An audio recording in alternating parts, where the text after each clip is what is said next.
Father is a first hero ಅಂತ ಒಂದು ಮಾತಿದೆ. ಲಿಟ್ರಲಿ ಈ movie one of the best example ಅಂತ ಹೇಳ್ಬೋದು.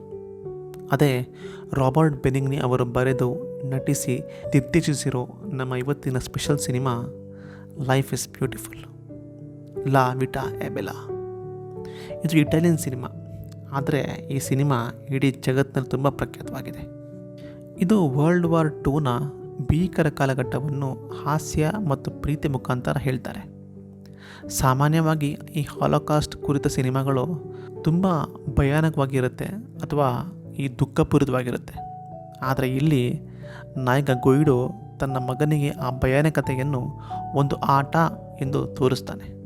ಇದು ತುಂಬ ವಿಭಿನ್ನವಾದ ದೃಷ್ಟಿಕೋನ. ಗಂಭೀರ ವಿಷಯವನ್ನು ಹೃದಯಸ್ಪರ್ಶಿ ಹಾಸ್ಯದಿಂದ ಹೇಳುವುದು ಈ ಚಿತ್ರದ ವಿಶಿಷ್ಟತೆ ಅಂತ ಹೇಳ್ಬೋದು. ಗೊಯ್ಡೋ ತನ್ನ ಮಗನಿಗೆ ನಿಜವನ್ನು ಹೇಳದೆ ಅವನ ಮನಸ್ಸನ್ನು ಉಳಿಸಲು ಎಲ್ಲವನ್ನೂ ತ್ಯಾಗ ಮಾಡ್ತಾನೆ. ಈ ಪಾತ್ರ ಚಿತ್ರಕ್ಕೆ ಒಂದು ಭಾವನಾತ್ಮಕ ಗಂಭೀರತೆಯನ್ನು ಕೊಡುತ್ತೆ. ತಂದೆಯ ಪ್ರೀತಿ ಇಂತಹ ಶಕ್ತಿಶಾಲಿ ಥೀಮ್ ಇಂತಹ ವಿಭಿನ್ನ ಸನ್ನಿವೇಶಗಳಲ್ಲಿ ಹೆಚ್ಚು ಇಂಪ್ಯಾಕ್ಟ್ ಮಾಡುತ್ತೆ.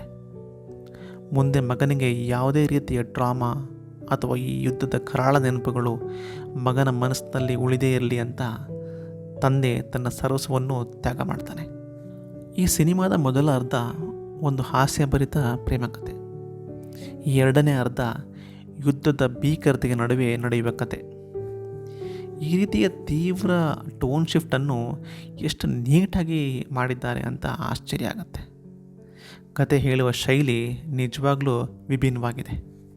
ಲೈಫ್ ಈಸ್ ಬ್ಯೂಟಿಫುಲ್ನ ಮನಮುಟ್ಟುವ ದೃಶ್ಯಗಳು ಹೇಳೋದಾದರೆ ಗೊಯ್ಡೋ ಅವರ ಪ್ರೇಮಕತೆ.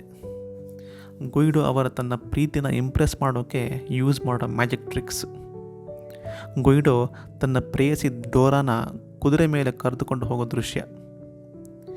ಹೆಂಡತಿ ತಾನು ಜೂಯಿಷ್ ಅಲ್ದಿದ್ರೂ ಸಾವು ಮುಂದೆ ಕಾಣ್ತಿದ್ರೂ ಅಂಜದೆ ಗಂಡ ಮಗನ ಜೊತೆ ಟ್ರೈನ್ನಲ್ಲಿ ಹೊರಡೋ ದೃಶ್ಯ.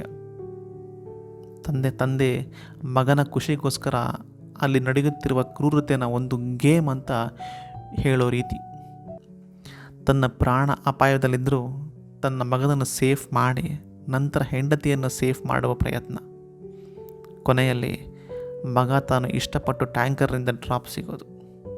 ಲಿಟ್ರಲಿ ಪ್ರತಿಯೊಂದು ಘಟ್ಟದಲ್ಲಿ ಮ್ಯಾಜಿಕ್ನ ಬಿಲೀವ್ ಮಾಡಿಸೋ ಗೊಯ್ಡೋ ಪಾತ್ರದಲ್ಲಿ ರಾಬರ್ಟೋ ಬೆನಿನಿ ಅವರ ಅಭಿನಯ ಸಿನಿಮಾದ ಒಂದು ಜೀವ. ಅಂದರೆ ನಿಕೋಲೋ ಪಿಯೋವಾನಿ ಅವರ ಸಂಗೀತ ಇನ್ನೊಂದು ಜೀವ ಅನ್ಬಹುದು. ಮತ್ತು ಡೋರಾ ಪಾತ್ರದಲ್ಲಿ ನಿಕೋಲೆಟಾ ಬ್ರಾಸ್ಚಿ ಮತ್ತು ಆ ಚಿಕ್ಕ ಹುಡುಗನ ಪಾತ್ರದಲ್ಲಿ ಜಿಯೋರ್ಜಿಯೋ ಕ್ಯಾಂಟರಿನಿ ಇವರ ಅಭಿನಯ ನಿಜವಾಗ್ಲೂ ಮೆಚ್ಚಲೇಬೇಕು.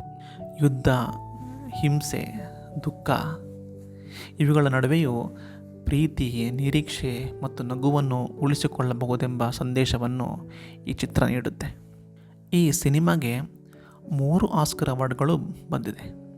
ಮೊದಲನೇದು ಬೆಸ್ಟ್ ಆ್ಯಕ್ಟರ್ ರಾಬರ್ಟೋ ಬೆನಿಗ್ನಿ ಅವ್ರಿಗೆ, ಮತ್ತು ಬೆಸ್ಟ್ ಫಾರಿನ್ ಲ್ಯಾಂಗ್ವೇಜ್ ಫಿಲ್ಮ್ ಮತ್ತು ಬೆಸ್ಟ್ ಒರಿಜಿನಲ್ ಸ್ಕೋರ್ ನಿಕೋಲಾ ಪಿಯೋವಾನಿ ಅವ್ರಿಗೆ, ಮತ್ತು ಇನ್ನು ಹಲವಾರು ಅಂತಾರಾಷ್ಟ್ರೀಯ ಫೆಸ್ಟಿವಲ್ಗಳಲ್ಲಿ ಮನ್ನಣೆ ಸಿಕ್ಕಿದೆ. ಒಟ್ಟಿನಲ್ಲಿ ಹೇಳೋದಾದರೆ ಈ ಸಿನಿಮಾ ಹೃದಯವನ್ನು ಹಾಗೆ ಟಚ್ ಮಾಡಿಬಿಡುತ್ತೆ. ಪ್ರೀತಿ, ಬಲಿದಾನ ಮತ್ತು ಮಾನವೀಯತೆಯ ಶ್ರೇಷ್ಠ ಉದಾಹರಣೆಯಾಗಿದೆ. ನಗಿಸಿ, ಅಳಿಸಿ, ಬದುಕಿನ ಬಗ್ಗೆ ಒಂದು ಹೊಸ ದೃಷ್ಟಿಕೋನವನ್ನು ಕೊಡುತ್ತೆ. ಇದು ಸದ್ಯಕ್ಕೆ ನೆಟ್ಫ್ಲಿಕ್ಸ್ನಲ್ಲಿ ನೋಡಬಹುದು. ಹಾಗೆ ಪ್ರೈಮ್ ವಿಡಿಯೋನಲ್ಲಿ ರೆಂಟ್ ಬೇಸಿಸ್ ಮೇಲೆ ಅವೈಲೇಬಲ್ ಇದೆ. ಧನ್ಯವಾದಗಳು.